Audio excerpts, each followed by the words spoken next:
Quem estava aqui ontem já ouviu falar de startup? Levanta a mão para mim. Quem nunca ouviu falar de startup não sabe o que é startup? Quem já ouviu falar pelo menos uma vez na vida a palavra hibridismo? Já ouviu falar? Levanta a mão quem já ouviu. A gente vai falar um pouquinho disso tudo. Eu vou fazer a mesma pergunta para vocês agora, mas de uma forma diferente, né? Quem nos últimos 5 dias consumiu qualquer um desses 3 serviços aqui? Levanta a mão para mim. Fiz a mesma pergunta. Por que agora todo mundo levanta a mão? Quem nas últimas 5 horas consumiu um desses 3 serviços? Nos últimos 5 minutos. Quem está consumindo agora? O WhatsApp, só dá para ver o pessoal mandando mensagem aí, né, no WhatsApp. Por que eu pergunto isso? Porque o nosso comportamento, ele é diferente. Diferente dos últimos 5, 10, 15, 20 anos. E a forma de fazer negócios também é diferente. A forma como a gente constrói, como a gente pensa em empreendedorismo e como pensa novos negócios, tem sido diferente também. A gente vê novas empresas que muitas vezes parecem inofensivas, parecem pequenos negócios de 5, 10 pessoas que nasceu no Vale do Silício, no Japão, em São Paulo, em Florianópolis, talvez até aqui dentro de Bebedouro também, mudando o contexto, mudando a realidade, mudando um segmento inteiro e fazendo com que as coisas funcionem de maneira diferente. Ou será que a gente continua ligando para as pessoas como a gente ligava há 5 anos atrás? Ou será que para baixar uma música, ouvir uma música, a gente tem que ir lá no Kazaa, tem que ir lá nessas outras coisas antigas aí que a gente baixava? Quem que loca filme hoje, por exemplo? A gente sai de casa para alocar filme? É sobre esse contexto que a gente vai falar, né? Essa postura, essa proposta, essa forma de fazer negócios aqui diferente, né? Quero fazer uma pergunta para vocês aí. Quem pensa em empreender em algum momento da vida, levanta a mão para mim, para eu poder conhecer vocês. Algum momento da vida. Quem pensa em empreender nos próximos 3 anos, levanta a mão. Beleza, talvez 50%, talvez um pouquinho menos aí, que pensa em empreender em qualquer momento da vida, né? Por que eu faço essa pergunta para vocês?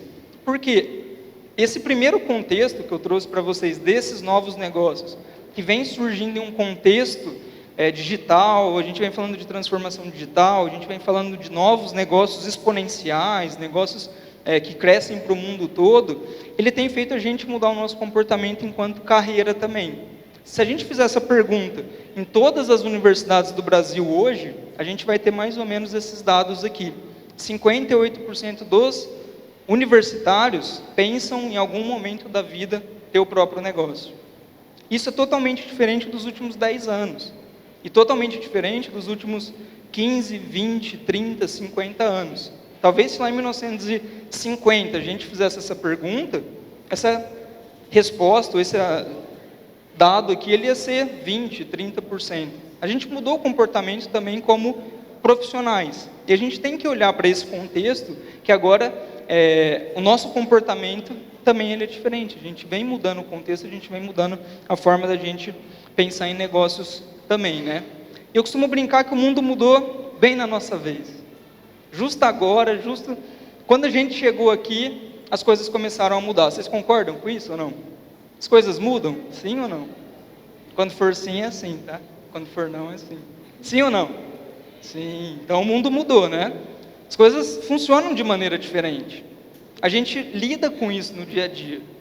E eu vou tentar falar sobre isso sem parecer tio. Porque às vezes quando eu começo a falar sobre mudança, sobre, no meu tempo não era isso, no meu tempo era diferente, parece que é um tio falando, né? Vou tentar não ser tio. Mas o que aconteceu? Por que eu falo que o mundo mudou bem na nossa vez, bem na nossa geração? Porque a gente passou por um momento aqui de mudança, não só de século, mas de milênio, né? A gente passou por um momento de migração dos anos 90 para os anos 0 aqui, e mudou todo o contexto, mudou a forma da gente pensar, não por conta da mudança, lógico, do milênio, mas por conta desse novo tempo, dessa nova forma de pensar negócios e pensar empresa. Vou dar um exemplo aqui no século XX, por exemplo. A gente aprendeu, a gente foi treinado, para quem nasceu em 1990, 1980, ou mesmo lá em 1950, a gente foi treinado a pensar de forma vertical. Desde o dia zero, desde quando a gente chegou no mundo, a gente foi a gente foi treinado a pensar de forma vertical. Nessa fase aqui, quem mandava em casa? 1980, quem que manda em casa? Pai.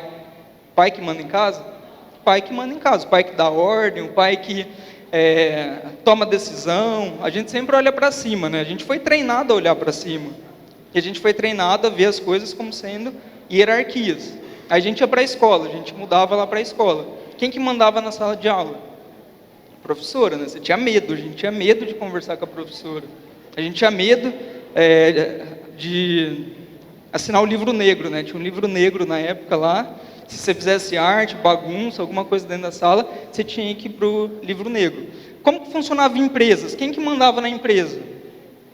Era uma pessoa, ou era um grupo. Era um grupo seleto de pessoas ali que tinha 4, 5, 10 pessoas que mandavam na empresa toda. Eu lembro dessa época aqui, não vou falar do meu tempo, mas eu lembro quando eu fiz estágio na época da faculdade ainda, numa empresa, que ela era uma empresa do século XX aqui. Mesmo eu estando no século XXI, essa empresa ela era uma empresa do século XX. Era uma empresa de 400 funcionários lá, que tinha o proprietário, tinha o dono da empresa, o dono ele ia umas 2 vezes por semana, ninguém via ele, ninguém podia falar com ele. Eu fiquei praticamente 1 ano fazendo estágio lá, eu conversei com ele 2, 3 vezes nesse ano. Era uma empresa do século XX, atuando no século XXI. Agora a gente mudou o contexto, século XXI. Quem que manda em casa? Quem tem filho de 2, 3 anos, sobrinho, neto, qualquer coisa? Quem que manda em casa? Criança. Tem alguém que manda em casa? Para quem tem filho, neto de 2 anos, sabe quem que vai mandar em casa, o comportamento mudou. Quem que manda na empresa? Você entra lá no Facebook, por exemplo, é tudo horizontal. É uma gestão cada vez mais horizontal. O Mark Zuckerberg, o fundador do Facebook, você entra do seu lado, você tromba com ele na empresa. O fundador do Google, você tromba com ele na empresa. Mudou o comportamento. Mas a gente não foi treinado a viver nesse mundo aqui. Eu brinco que o mundo mudou bem na nossa vez, porque a gente vai pagar o pato.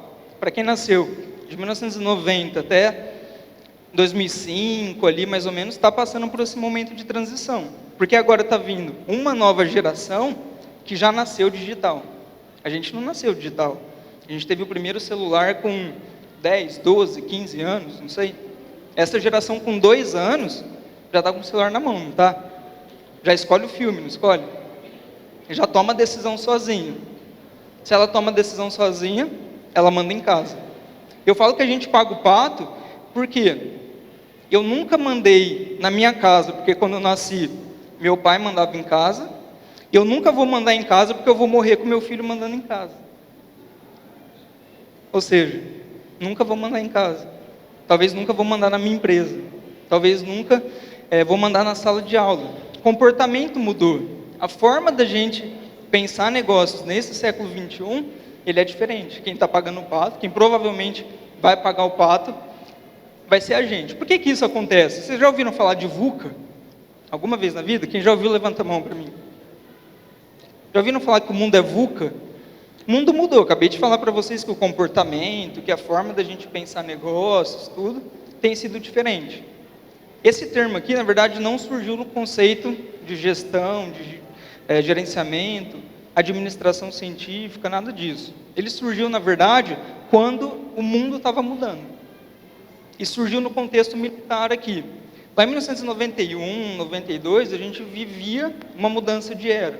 O final da Guerra Fria, final das brigas ou do cuidado político que tinha no mundo, tudo. E nessa época aqui, o que a Escola Militar dos Estados Unidos fez? Soltou um comunicado para todas as outras escolas militares lá dos Estados Unidos para falar: gente, a forma de pensar estratégia, de pensar gestão no mundo militar mudou. Eu não consigo mais sentar e planejar para os próximos 30 anos, igual eu fiz na Guerra Fria, igual eu fiz há 50 anos atrás, porque agora o contexto é outro. Eu não sei o que vai acontecer daqui 2 anos, daqui 5 anos.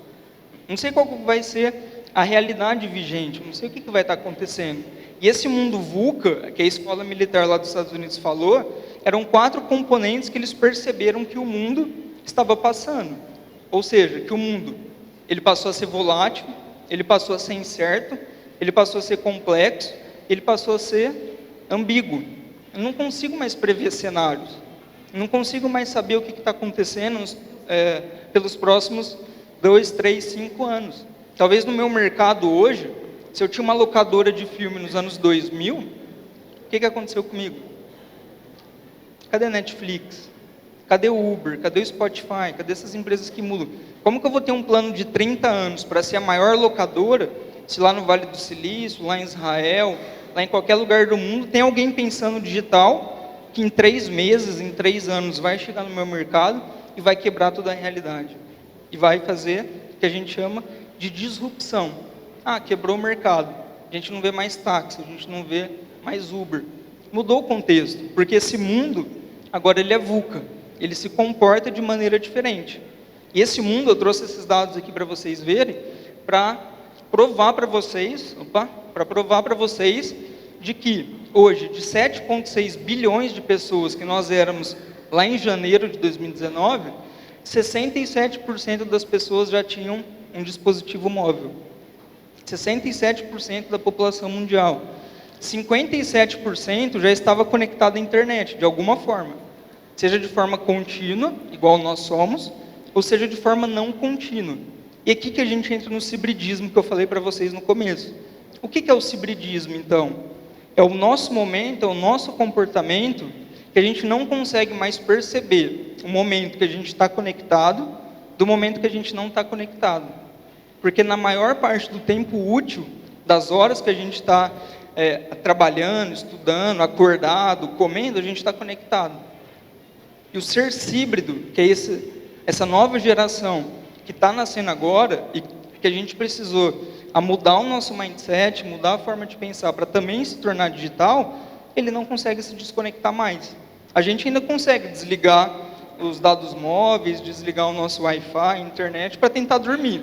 Quem que desliga o Wi-Fi para dormir? Pouca gente. A gente está conectado o tempo todo. A gente está ligado, a gente está conectado praticamente 24 horas por dia. E 45% da população tem alguma conta numa rede social. Vocês sabem o que isso significa? Significa que nesse momento, vocês têm contato com 45% da população mundial. Quem tem uma conta no Facebook, no Instagram, no LinkedIn, no Twitter, qualquer coisa, pode se relacionar com esses caras aqui, com 3,4 bilhões de pessoas de dentro dessa sala. O que isso significa? O que isso muda? Muda o contexto todo, muda toda a realidade. Veja no mercado de drones aqui, por exemplo, o que isso significou quando a gente começou a passar pelo momento de mudança. Lá em 2007, para a gente comprar um drone, esse drone custava 100 mil dólares. 100 mil dólares para eu comprar um drone. Hoje, para eu comprar um drone com essas mesmas funcionalidades, consigo comprar por 100 dólares. Olha o tanto de oportunidade de negócio que isso gera para mim, frente a um mercado que há 10 anos atrás, há 15 anos atrás, é um mercado que não existia. Mesmo com a bolha de drones aí que a gente viu nas últimas 2, 3 semanas acontecendo, ele é um mercado em expansão, um mercado que vem mudando a forma como a gente faz negócio também. Vamos ver aqui o que aconteceu no mercado de energia, de mapeamento de DNA. Isso aqui aconteceu mais ou menos por volta dos anos 2000. Pela primeira vez, lá em 2000, a gente conseguiu finalizar um mapeamento genético. Esse mapeamento custou 2,7 bilhões de dólares. 2,7 bilhões para a gente fazer o primeiro mapeamento. Hoje, para eu fazer um mapeamento genético, hoje em 2019, eu faço por 99 dólares. Vocês sabem como? Tem uma startup lá no Vale do Silício que ela chama 23andMe. Não sei se vocês já viram isso aqui.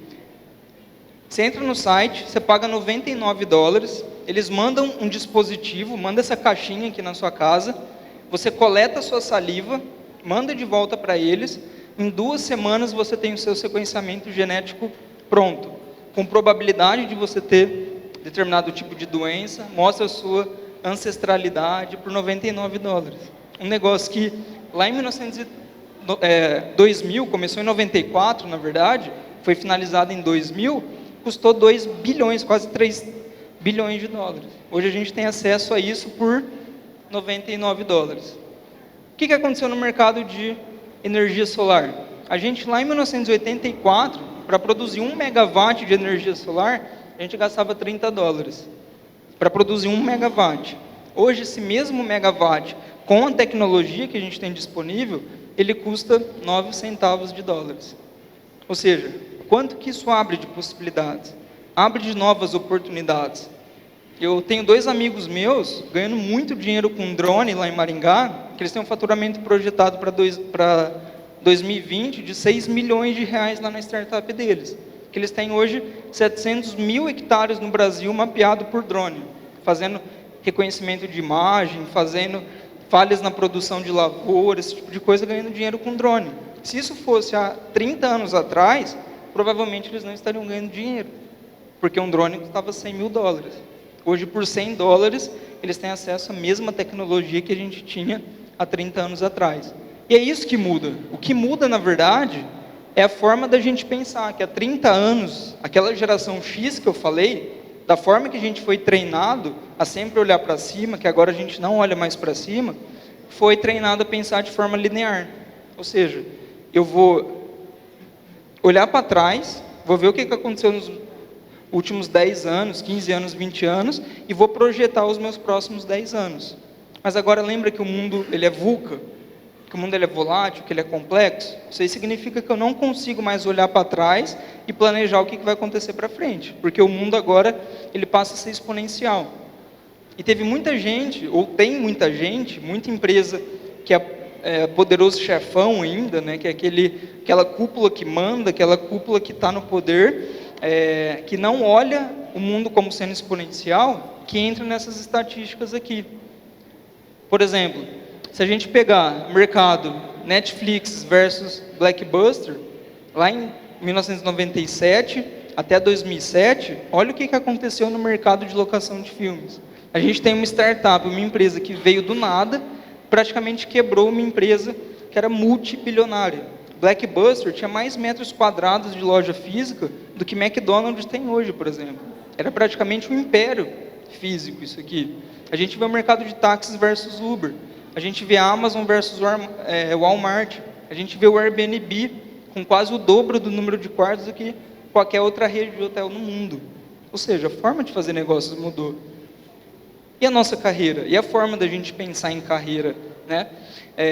Isso aqui é uma estatística lá da Singularity, que é uma faculdade que funciona dentro do complexo de pesquisa da NASA. Ela é apoiada por Google, por várias outras empresas.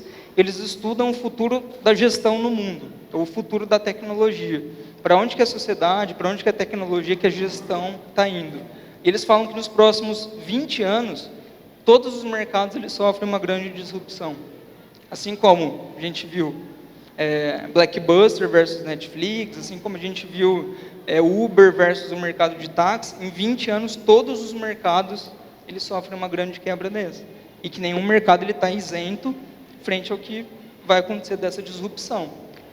Quando a gente tem aquela mudança da linha, né, do pensamento linear para o pensamento exponencial, quando essas duas curvas elas se cruzam, a gente tem a disrupção, a gente tem essa quebra aqui, a gente tem a mudança do comportamento, a mudança do status, para a gente começar, aí sim, pensar de forma exponencial como a gente pensa. E aí, com cada vez mais frequência, a gente vai ver esses dados aqui. Olha lá, tem uma lista que chama Fortune 500, que ela mede as maiores empresas, as mais valiosas do mundo. Se a gente pegar essa lista lá de 1955, 89% dessas empresas morreram.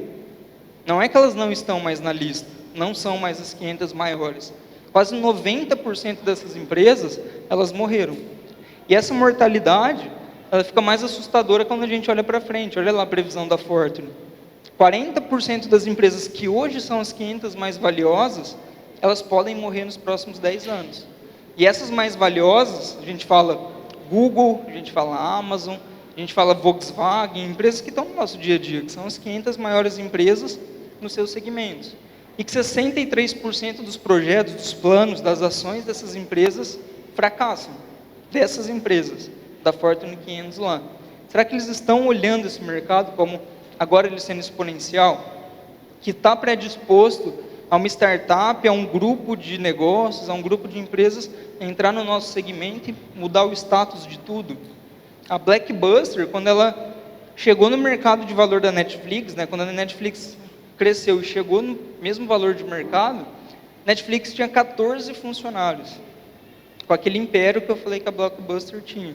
Olha a mudança no contexto, a mudança na forma da gente pensar negócio de fato, né? Porque eu brinco, que a gente vê empresas mortas, né? Vocês já viram empresa morta? Aquela empresa, quem já chegou em algum lugar, comeu, restaurante, pizzaria, e que não passa cartão? Aconteceu isso com vocês? Uma empresa morta. Empresa que você vai pesquisar no Google lá, onde que sei lá, pizzaria tal. Você entra lá no Google, você não acha o endereço. Não tem um Google Meu Negócio, uma empresa morta. Uma empresa que não está se adaptando a essa nova realidade, a esse novo contexto aqui, que ele passa a ser, no século 21, horizontal, que ele passa a ser complexo, que ele passa a ser dinâmico, né? Eu volto e falo, o mundo mudou bem na nossa vez. Chegou, na nossa vez precisou acontecer tudo isso aqui. Por que a gente não nasceu em 1950, em 1920, em 1850, que tudo era mais linear, mais calmo, né? Isso aconteceu bem na nossa vez aqui. O que isso faz? O que isso gera essa mudança que a gente está vendo hoje? As crianças que eu falei para vocês, de 2, 3, 5 anos aí, elas vão trabalhar em empresas, ou vai trabalhar em negócios, ou vai ter funções, vai ter profissões que nem existe hoje ainda. 65% das crianças terão empregos que ainda não existem. Dado da NASA isso aqui, dado da ONU. 85% das profissões que existirão em 2030 ainda não foram criadas. Ou será que há 10 anos atrás tinha analista de blockchain? Não tinha analista de blockchain. Tinha gente que trabalhava com Big Data. A gente não tinha dados, a gente não tinha informação. Como que alguém ia trabalhar com Big Data? Foram profissões, negócios que foram criados que a gente não tinha, não via há 5, 10, 15, 20 anos atrás. 85% dessas profissões do futuro, elas vão deixar de existir. Aí eu volto no conflito das gerações, né? A gente nasceu num mundo vertical e está vivendo num mundo que ele passa a ser complexo, que ele passa a ser horizontal. A gente está sendo formado, eu fui formado num mundo que ele é vertical, num mundo que ele é simples, mas que ele é hierárquico. E eu estou atuando num mundo que ele é complexo, que as coisas mudam. Na verdade, o que aconteceu foi tudo isso aqui, ó. A gente vem de um legado de gerações aqui, que nasceram desde 1940, 60, geração X ali, que vem evoluindo para a geração Y, para Z e para Alpha. Esses caras aqui, esses dois primeiros grupos, é o grupo que está no poder hoje. É o grupo que ainda está na frente das grandes empresas, no poder público, é o grupo que nasceu nessa época aqui, principalmente na geração X. É quem domina, é quem tem a caneta. Quem manda no nosso mundo hoje, nas grandes empresas, nas grandes corporações, ainda é a geração X. Mas aqui a gente já passou para um momento de transição. Mas o que está acontecendo? Que esses caras aqui, Baby Boomers e a geração X, cada vez mais a longevidade ela é maior. A gente não vê mais pessoas se aposentando com 45 anos, vê? A gente vê as pessoas trabalhando até os 70. A gente vai trabalhar talvez até os 75, até os 80 anos. A gente tem mais 30, 40, 50 anos de trabalho pela frente. A nossa geração. A nossa geração que está aqui na geração Y ou na geração Z. Mas o que está acontecendo? Se esses caras, eles vão trabalhar até mais tempo, quer dizer que por muito tempo eles ainda vão ficar mandando na gente. Porque lembra que era a geração vertical. Eles querem olhar para baixo. Essa geração ela ainda está no poder. Quando esses caras começarem a ser substituídos pela geração Y e pela geração Z, talvez o bastão passe direto lá para a geração Z. Olha o que está acontecendo. Esses caras eles vão trabalhar até mais tempo. Eles vão trabalhar até os 70, até os 80 anos. Quando a nossa geração, a geração Z e a geração Y, começar a chegar no poder, o bastão passa direto, provavelmente, para a geração Z. Ou seja, bem na nossa vez, o mundo mudou. Bem na nossa vez, os millennials, os novos as crianças que a gente vê hoje, que são os nativos digitais, eles vão passar a se comportar como os líderes horizontais, e talvez ultrapasse essa geração Y. Porque esses caras aqui, que é a geração X, a geração Baby Boomer, eles são os leigos digitais. Eles não nasceram digitais. Eles não nasceram com a tecnologia, com o celular no bolso, igual essa nova geração nasceu. Mas a nossa geração, ela é uma imigrante digital. A gente não nasceu com o celular, mas a gente pegou o celular e hoje a gente é híbrido já. A gente não sabe separar o momento que a gente está conectado do momento que a gente não está conectado. E esses caras aqui já são nativos digitais. Ou seja, se as novas tecnologias, se as novas empresas, elas são digitais, quem que vai estar no poder? Essa geração. A geração Z, ou futuramente a gente ainda vai ser funcionário, empregado, vai trabalhar para alguém que talvez seja até da geração alfa. Porque a nossa expectativa de vida, ela é até os 90, os 100 anos fácil. Cada vez mais longe, cada vez mais longevidade. Então a gente vai trabalhar para essa nova geração, né? Enquanto que a gente vê que o Brasil, hoje a gente ocupa a 31ª posição em índice de preparo digital, principalmente nessas duas gerações aqui, na geração X e na geração Baby Boomer. Esses caras, eles não estão preparados. Quem está no poder hoje, eles não são seres, não são profissionais digitais. Ou seja, a coisa mais comum é você chegar numa grande empresa, que tem 2.000 funcionários às vezes, você vê um Baby Boomer, você vê um cara da geração X no poder, e não tem computador na sala do cara.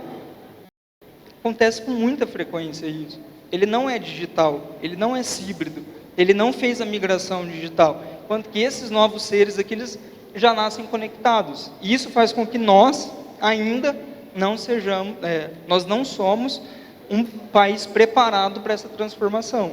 Por isso que quando a gente não consegue fazer a migração, os novos profissionais provavelmente passem a geração Y nesse contexto. E aí, com cada vez mais frequência, a gente vai ver essas notícias aqui.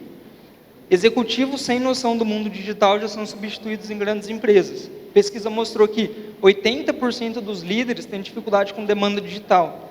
Quando a geração Y, a nossa, quando a geração Z, ou quando a geração alfa começar a chegar com demanda digital, esses caras não vão estar preparados. O que vai acontecer? Esses caras vão sair, vão empreender, vão abrir seus negócios, e o loop, ele vai voltar, vai vir para as 89% das empresas que morreram. Ou seja, vai ser substituído provavelmente por um funcionário que não soube lidar com esse mundo vertical, que a geração X estava, que a geração X vivia lá dos Baby Boomers, e vai vir criar um novo mundo digital. Por exemplo, Zuckerberg, o cara que não se adaptou a esse mundo de geração X. Ou seja, um profissional digital, profissional que nasceu digital, ou que fez a transição digital, aprendeu a ser digital, não deu certo no mundo tradicional, voltou para esse mundo que ele é digital de fato e criou uma empresa que fez uma disrupção. Ou seja, os 89% das empresas que vão deixar de existir. E que eu falo, né, que o principal ativo nosso, então, enquanto profissionais, o que é?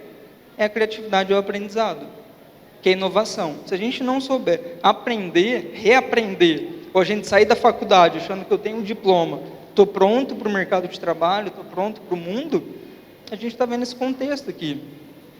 Olha lá, o mundo mudou, mudou na nossa vez, e a forma de fazer negócio está mudando. E esse aprendizado, a gente vai ter que lidar até o último dia que a gente estiver aqui. Até o dia que a gente precisar trabalhar, que for profissional, a gente vai ter que aprender, reaprender, a gente vai ter que aprender de novo. Porque a tecnologia hoje está no nosso bolso. Eu estava semana passada lá em Santa Rita do Sapucaí, maior festival de tecnologia do Brasil. E lá a gente estava vendo conceitos de produtos, as coisas, que a tecnologia ela passa a ser vestível. Tinha uma luva lá que uma médica colocava em outro lugar do mundo e comandava a mão de uma pessoa leiga para fazer uma cirurgia, para fazer alguma coisa, tecnologia 5G. Ou seja, a gente tem que aprender, a gente tem que reaprender. Eu que fiz a imigração digital, nós que fizemos a imigração digital, esse novo mundo, essa nova onda, ela já é complexa. A gente já tem inteligência artificial, a gente já tem blockchain, a gente já tem learning machine, aprendizado de máquina, se a gente não olhar para isso que está acontecendo, a gente vai ficar defasado, assim como esses caras que são os nativos, que não nasceram nativos digitais, e que nasceram naquele mundo X, né, aquele mundo offline, no século XX, a gente vai começar a ver cada vez mais esse looping, né? E a capacidade da gente aprender o quê? Criatividade e ser inovador também. A gente tem que se diferenciar. A gente tem que olhar o que faz a diferença, né? Vocês acham que o Brasil é um país criativo? Sim ou não? Sim? O Brasil é um país criativo? O Brasil é um país inovador? E aí? Qual que é a diferença? Criatividade e inovação. Quando a gente falou que o Brasil é criativo, todo mundo fez assim. Quando a gente falou que o Brasil é inovador, um monte de gente fez assim. E aí? Na verdade, sim, nós somos um país criativo. Nós somos um país que cria, mas a nossa criatividade, a gente fala que ela está muito em topo de funil. O que significa isso? Que nós somos criativos em fazer barulho, criativos em fazer espuma, mas a nossa execução, ela ainda é muito baixa. Quando a gente começa a olhar os números de criatividade, os números de inovação no Brasil, a gente se depara com isso aqui, ó. 2,6% do nosso PIB hoje, ele está dentro de soluções criativas, ou de soluções inovadoras. Ou seja, 97% da nossa economia, do PIB gerado no país, ele é de soluções tradicionais. Ele é do agronegócio, ele é da indústria, ele é da metalmecânica, ele não está dentro das indústrias criativas, indústrias que são, de fato, inovadoras. Quando a gente olha para um país inovador, para um país que consegue colocar a criatividade em prática, de fato, essa lógica aqui se inverte. Hoje, lá nos Estados Unidos, 7 das 10 maiores empresas, elas são soluções criativas, elas são soluções inovadoras. São empresas de tecnologia, são empresas são as startups que estão começando, a vir Google, tal, que está saindo de startup, está virando companhia, está virando grandes empresas, e a gente está começando a ver cada vez mais esse contexto aqui se inverter. E nós temos 3 estados aqui que são considerados estados criativos. Todos os outros ainda têm uma deficiência de colocar essa criatividade, de colocar essa inovação de fato em prática. Ou seja, nós somos criativos, sim, mas somos pouco implementadores ainda. A gente não consegue fazer essa criatividade que o brasileiro tem se tornar negócio, se tornar business, gerar resultado, gerar valor. E aí a gente vê esses dados aqui. Entre os países que têm escritórios de propriedade intelectual, o Brasil é o pior deles. Hoje, para a gente ter uma patente de tecnologia, uma patente de software no Brasil, demora em média 8 anos. Isso é muito tempo para uma startup. É muito tempo para uma empresa de tecnologia. Por isso que o que a gente mais vê hoje aqui é as startups criando soluções. Eu tenho conhecidos meus que fizeram isso, criaram soluções, criaram startups e foram nos Estados Unidos fazer a patente. E onde que vai ficar os nossos 2% ali? Não está aqui no Brasil, não está aqui no país. E quem é criativo, quem é inovador aqui, o cara está indo para fora. Olha lá, inovação no Brasil vai na contramão. A gente está 69%, posição 69 no ranking dos países mais inovadores, entre 127 nações. Ó. Ou seja, somos criativos? Sim, somos criativos, mas somos pouco implementador. A gente ainda não tem a capacidade de fazer implementação como esses caras, quando a gente pensa China, quando a gente pensa Israel, quando a gente pensa Estados Unidos, tem essa capacidade de poder fazer implementação. Aí eu volto, né? Bem na nossa vez isso aconteceu. Bem quando a gente chegou, essa mudança toda que aconteceu. Eu sempre falo, né, que a inovação é quando a gente consegue aliar essa criatividade, que nós somos seres criativos, com a execução. E muitas vezes é aqui que a gente acaba pecando. É aqui que a gente acaba deixando a desejar, talvez no preparo para a gente fazer a implementação dessa solução criativa. Eu já vi muito, eu faço análise de startups para o Sebrae, fiz análise para um fundo de investimento lá de São Paulo, umas 2 semanas atrás, convidado pelo Sebrae.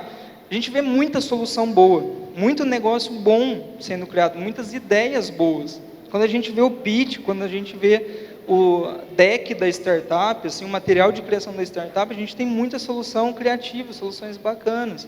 Mas aí o cara fala, que eu estou há 3 anos aqui com essa ideia. Pô, legal, mas o que você fez? Não, ainda está na ideia, eu acho que é legal, mas eu estou buscando investidor, eu estou buscando fundo. Mas 3 anos, o que você fez? O que você conseguiu colocar em prática? A nossa execução ainda ela falha. E quando a gente vê esses 2 critérios aliados, a criatividade, com esse inconformismo, com a vontade da gente colocar uma solução boa em prática, e essa capacidade de executar, a gente vê o Nubank, por exemplo, nascendo, que está no nosso dia a dia. Quem tem Nubank? Levanta a mão. Está na nossa realidade, está no nosso dia a dia, no nosso bolso.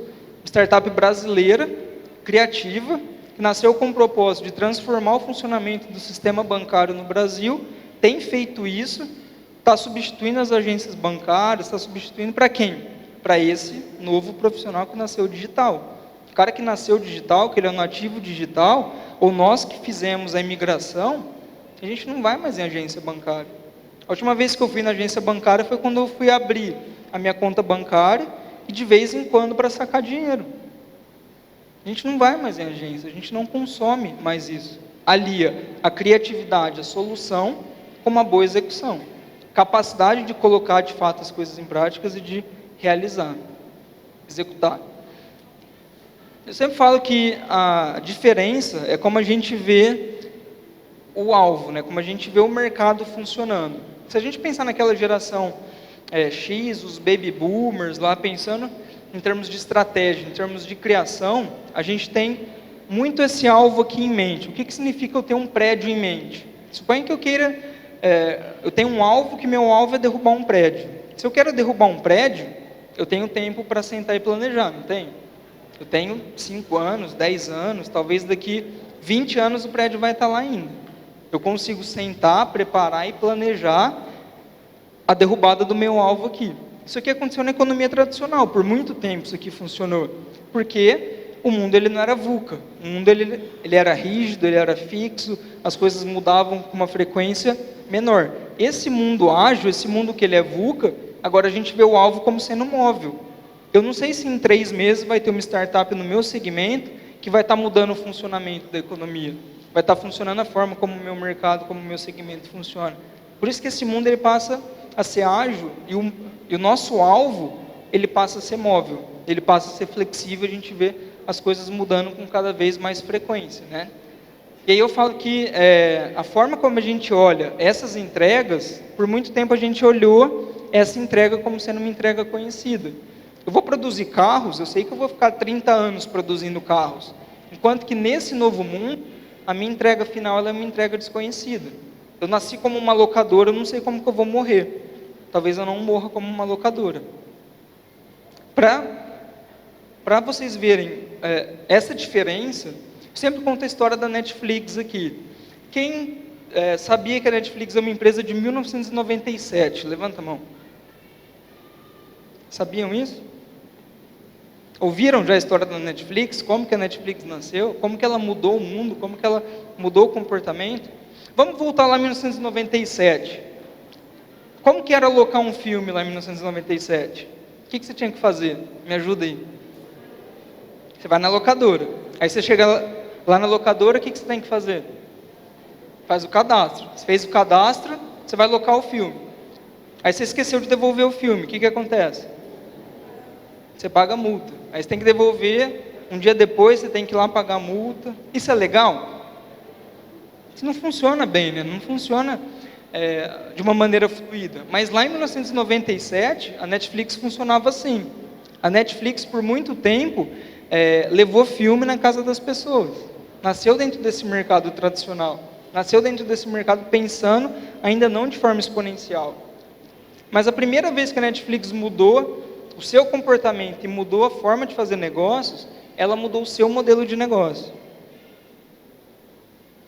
O que é mudar o modelo de negócio? Ela pegou tudo que não funcionava bem na época, a multa, a locação, a matrícula que tinha que fazer na locadora, tudo, falou, a gente vai fazer um negócio ágil, a gente vai fazer um negócio simples. O que a gente vai fazer? Vamos fazer uma assinatura. A gente leva o filme na casa da pessoa, a pessoa fica quanto tempo ela quiser com o filme. Quando ela quiser devolver, ela devolve, a gente manda o segundo filme da lista que ela quer ver.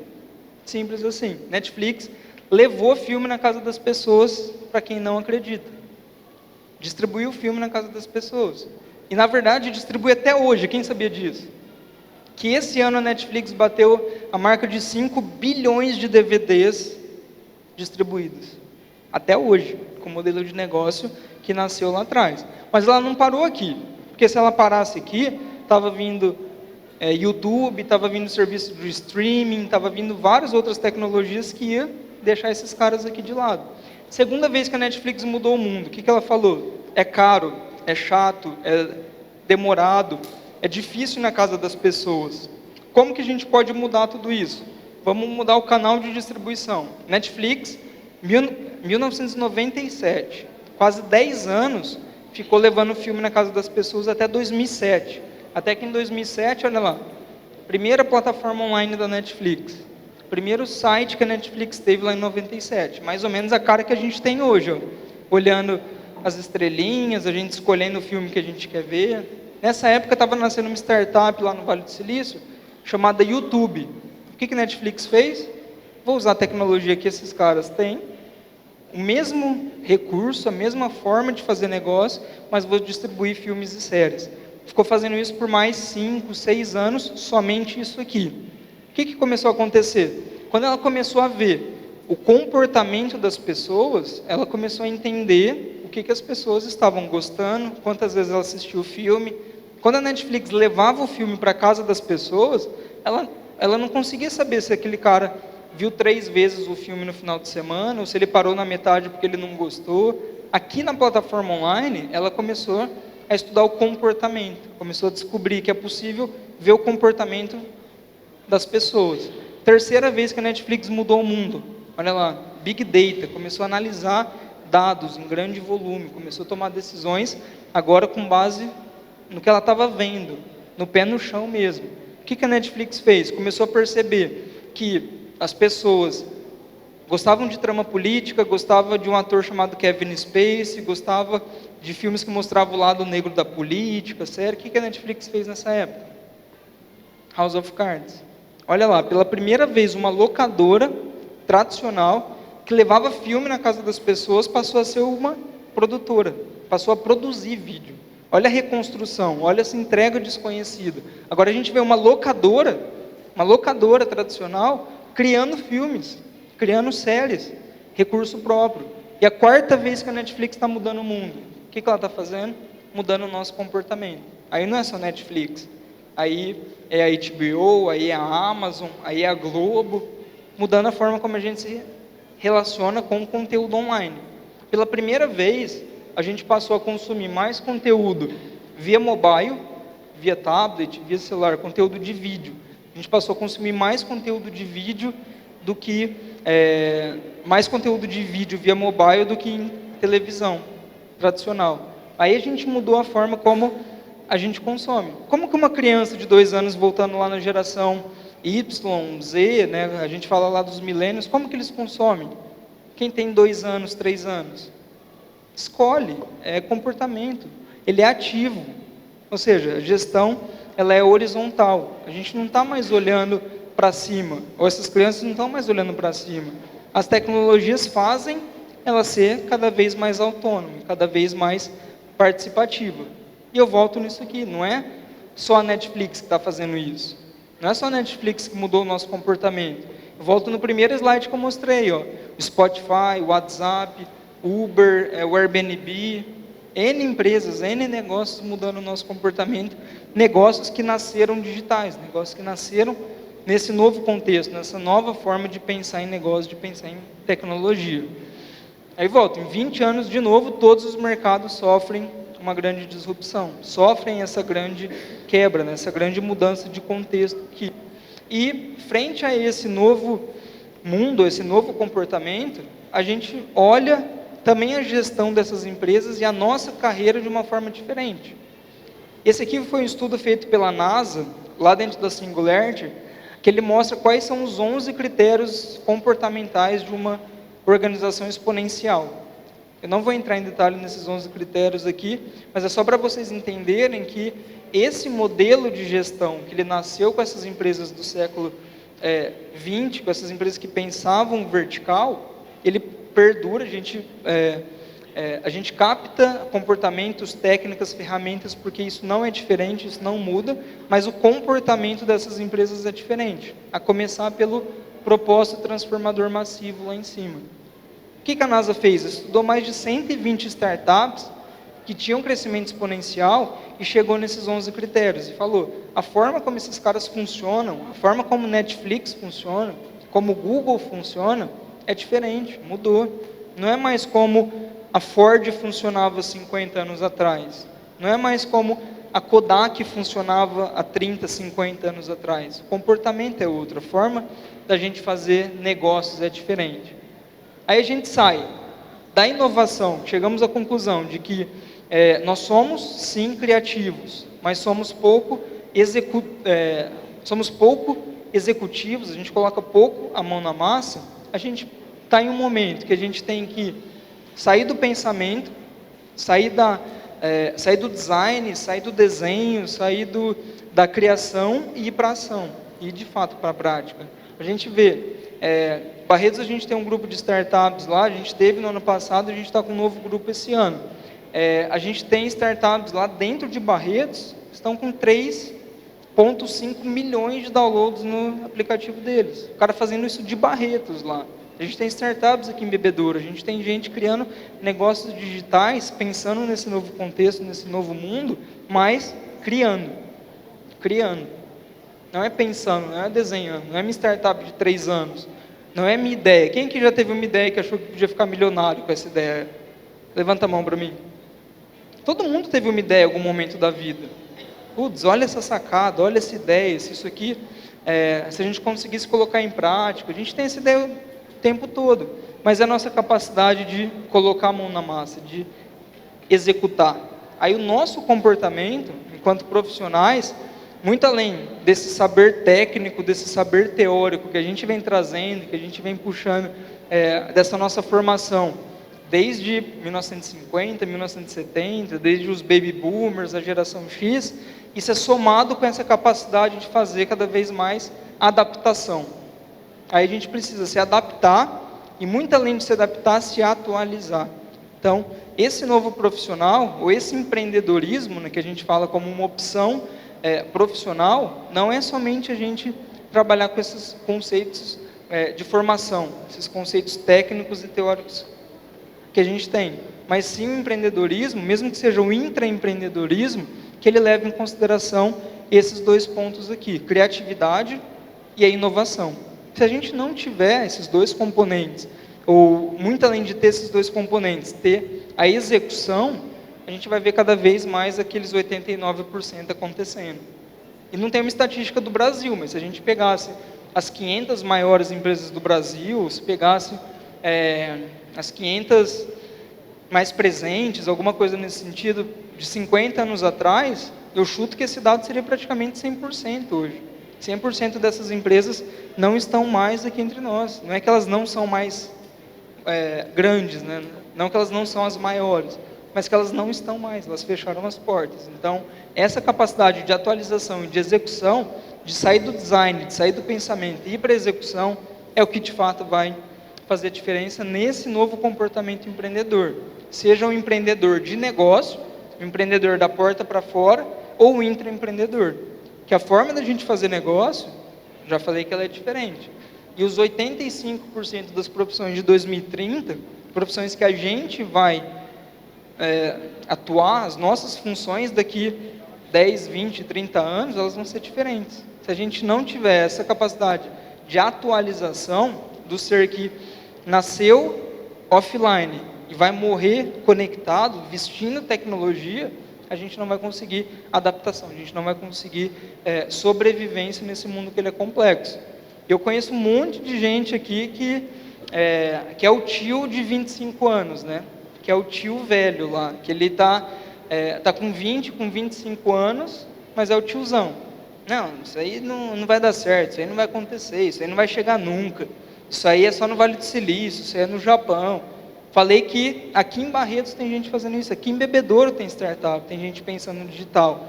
E mesmo que hoje a gente tenha 73% das startups dentro dos 10 maiores polos de tecnologia do Brasil, isso está chegando cada vez mais frequente, com cada vez mais tempo.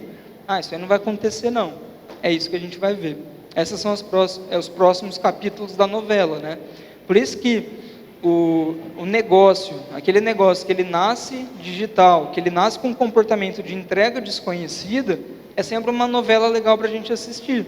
O que Netflix vai fazer agora? Mudou 4 vezes o seu modelo e mudou 4 vezes o mundo. Qual que é o próximo capítulo? Será que vai mudar a 5ª?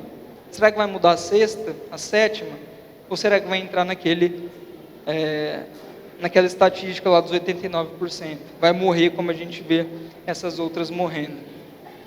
E aqui 3 mensagens assim, né, que eu deixo para vocês. O primeiro passo ele é o mais difícil, né? Hoje eu lido lá com 10 empreendedores de startups digitais diretamente lá, participo de outros programas dentro do estado de São Paulo. Eu vejo que esse primeiro passo ele é o mais difícil, ele é o mais complexo da gente dar. Principal dica, primeira dica que eu sempre dou para todo mundo: testa, dá o primeiro passo, valida a sua ideia, coloque em prática. Pode parecer o mais absurdo possível, fracione e coloque em prática isso. A gente vê negócios super complexos lá nascendo, que são ideias mirabolantes, coisas de outro mundo, que quando a gente começa a quebrar, coloca em prática, em 3 meses o cara está com 370 empresas cadastradas lá no aplicativo dele. Está acontecendo isso em Barretos. O cara chegou com uma ideia mirabolante, a gente fracionou, quebrou, colocou em prática, está com 370 usuários já na solução dele. Aplicativo de cashback. O cara chegou com 1 milhão e 200 mil downloads em 4 meses. A gente levou ele para 3,5 milhões de downloads. 3,4. Tendo capilaridade, com downloads em praticamente todos os países do mundo. Ele tem 160, 150 países que tem downloads no aplicativo dele. Isso vai chegar. Cedo ou tarde isso vai chegar. A gente vai lidar, a gente vai trabalhar, a gente vai viver nesse mundo que ele é horizontal, que ele é o mundo do século XXI, que ele é complexo, que ele é cada vez mais dinâmico. Acreditar no terreno, né? Isso aqui eu sempre faço, sempre falo. Talvez a gente tenha um mapa super complexo, um mapa super longe da nossa realidade, mas às vezes o empreendedor ele tem dificuldade de saber onde ele está pisando. Eu sempre falo, acredita no que você está pisando, acredita no próximo passo, acredita no que você está vendo de fato, que o terreno, o que você está pisando, ele é muito mais importante do que um mapa complexo que a gente constrói. Kodak tinha um plano, tinha um mapa para 30 anos para frente. Cadê a Kodak hoje? Não conseguiu acreditar, não conseguiu olhar e não conseguiu agir no terreno que ele estava de fato pisando. Já tinha tecnologia digital quase 20 anos antes de qualquer outro player. Desenvolveu a tecnologia digital Kodak antes de qualquer outro concorrente. E morreu por conta da tecnologia digital que ela não conseguiu lidar com ela. Acreditar no terreno, acreditar no que a gente está pisando. A jornada não é simples, não é fácil, não estou aqui para contar conto de fadas, mas estou aqui para trazer essa visão do empreendedor ou do profissional do futuro. Assim. Se a gente não se adaptar, lembra sempre lá do contexto da geração. A gente nasceu imigrante digital e a gente tem os novos profissionais de 5, 10, 12 anos que vai chegar dando um banho na nossa geração daqui 4, 5 anos. Quando esses caras tiverem 17, 18, 20 anos que começar a entrar no mercado, eles nasceram digitais. Eles nasceram com uma mentalidade, com um contexto, com uma realidade totalmente diferente. Essas crianças de 2, 3 anos, vai chegar com 15 anos dando banho no profissional de 30, no profissional de 40. Eu fiz semana passada, chamado para visitar uma escola de tecnologia lá em Barretos. Eu visitei eles lá, estavam falando de um monte de jogo, de um monte de coisa lá. Eu praticamente não entendi nada que aquela molecada de 12 anos estava falando. O primeiro pensamento meu foi, putz, será que eu estou virando tio já? Será que eu estou virando aquele tiozão que eu não queria virar? Por quê? 12 anos com um pensamento super complexo, desenvolvendo coisa, tecnologia, vai chegar dando banho na nossa geração daqui 5, 10, 15, 20 anos. Se a gente não conseguir ser esse profissional que se adapta, que utiliza a criatividade, que utiliza o poder da inovação para entrar no nosso contexto, para a gente colocar na nossa profissão, essa molecada, 12 anos, vai chegar transformando a realidade. E vai vir o meu negócio, né, para as estatísticas lá dos 89%. Isso vai ficar cada vez mais um ciclo contínuo. Pessoal, beleza? Faz sentido isso para vocês, sim ou não? Sim? É doído? Um pouquinho, né? Eu vi isso às vezes. Mas é um novo contexto, é uma nova realidade que a gente tem para ter essa capacidade de adaptação, essa capacidade de fazer diferente, de pensar diferente. Não sei se a gente tem tempo para abrir para perguntas. Como que está o pessoal? Tem? Querem abrir para perguntas? Eu quero fazer um convite para vocês daqui a pouquinho. A Damares vai fazer o convite comigo aqui daqui a pouco. Mas se alguém tiver alguma pergunta, quiser fazer alguma contribuição, fico à disposição aqui, só levantar a mão. Alguém? Alguém quer fazer uma pergunta? Ali, ó. A Aline. Vamos aqui. Aline das Ciências Contábeis. Não? E aqui, alguém? Pessoal do ETEC, FATEC, Ciências Contábeis, Administração, não? Se vocês me fizerem uma pergunta, faço eu, para vocês. Ah lá, ó, tem uma pessoa lá querendo fazer uma pergunta. Vou fazer uma da hora.